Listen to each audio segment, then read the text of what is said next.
रामू एक गरीब किसान था। वो एक छोटे से गांव में रहता था। उसके पास थोड़ी सी जमीन थी।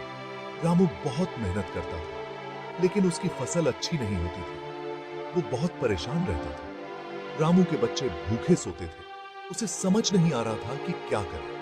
उसकी पत्नी भी चिंतित रहती थी। जीवन बहुत कठिन हो गया था। एक दिन एक साधु गांव में आए। रामू ने साधु महाराज को खाना खिलाया।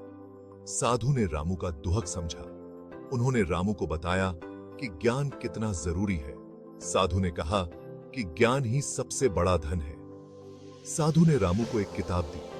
यह किताब खेती के नए तरीकों के बारे में थी। साधु ने कहा कि इसे पढ़ो और अपनी जिंदगी बदलो। रामू ने साधु का बहुत बहुत धन्यवाद किया। रामू ने रोज किताब पढ़ना शुरू कर दिया। वो किताब में लिखी हर बात ध्यान से समझता। उसने खेती के नए तरीके सीखे। उसने नई फसलें उगाने की कोशिश की। रामू ने मेहनत जारी रखी। उसने किताब में बताई गई हर बात पर अमल किया। धीरे धीरे उसकी फसल में सुधार होने लगा। उसकी मेहनत रंग ला रही थी। रामू की फसल अब पहले से कहीं ज्यादा अच्छी होने लगी। अच्छी फसल बेचकर वो अच्छा पैसा कमाने लगा।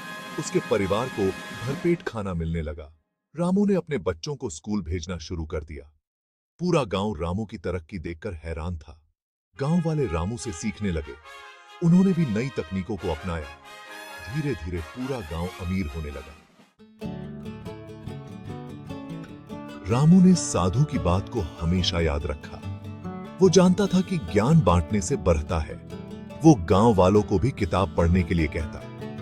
रामू अपनी कामयाबी का श्रेय ज्ञान को देता।